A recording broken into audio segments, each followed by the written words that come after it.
Hey, what's going on, everyone? Justin here at Trumful Reads, and in this video, we're going to be doing a Readathon wrap-up. And the Readathon that I participated in last month was the Tome Infinity and Beyond Readathon. This Readathon was created by formerly Brushing Bookends, and is now her channel name is Tome Infinity. And also, there was a whole bunch of a slew of other hosts, and I'll leave all their links down below. You should definitely go check them out. And this Readathon was pretty interesting. It was pretty creative, and it was a science fiction based readathon. And even though I really don't read sci-fi at all, I decided to read one kind of vintage sci-fi book, and then I picked some like science fantasy books, I guess. So it's kind of like a blend of science fiction and fantasy. And also for nonfiction, I picked a bunch of like space or astronomy kind of based nonfiction. So it kind of went along with the theme of the readathon, and that's just kind of what I like to do. And let's just get started with the books that I read. I finished five and a half. One I didn't quite finish, and let's just do that one first. And it was Robert E. Howard's Almeric. And I read this in Kindle format.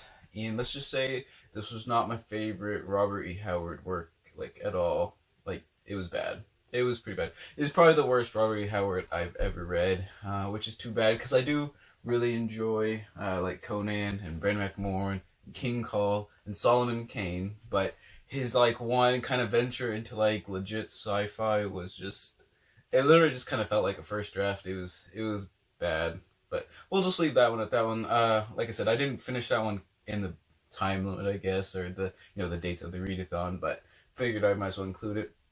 Now, for the ones I did finish, let's just go through them. The first one I read was Mary Roach's Packing for Mars, The Curious Science of Life in the Void. I really, really enjoyed this one. Mary Roach is a nonfiction author, but she writes with a ton of humor, and she puts tons of footnotes that are like really interesting or quirky or have a lot of comedic value.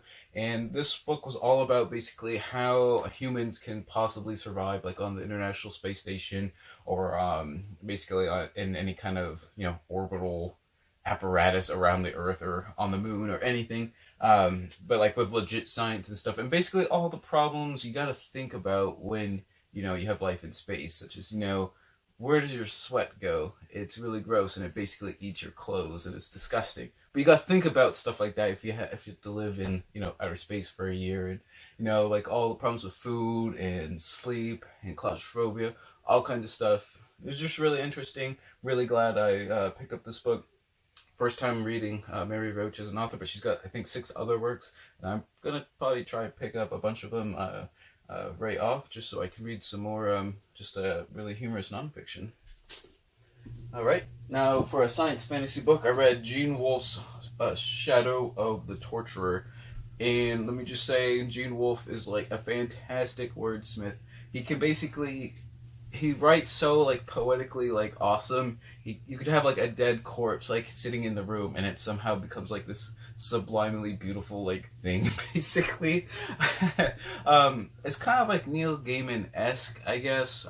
There's definitely, at least in this first book, there was a lot more style than substance per se. But I personally really, really enjoyed it.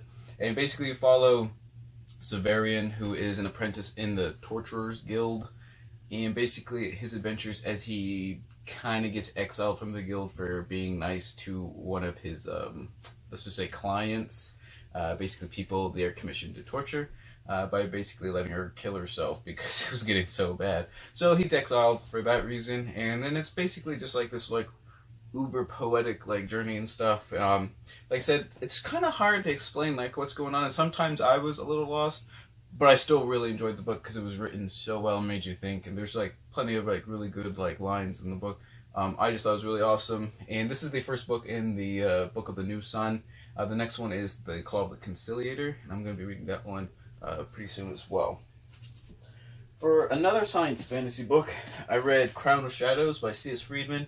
This was the last book in the Coldfire trilogy. This is like one of my favorite fantasy series that I've read so far this year.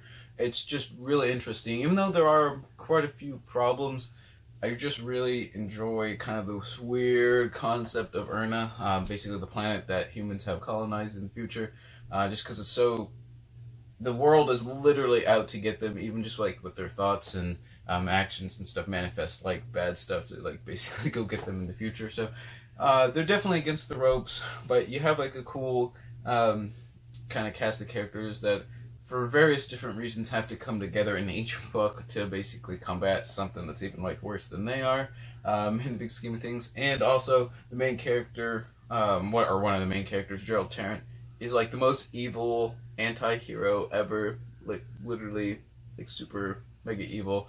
There's a scene literally where basically all the like women he's killed in his like 900-year existence are just like piled up.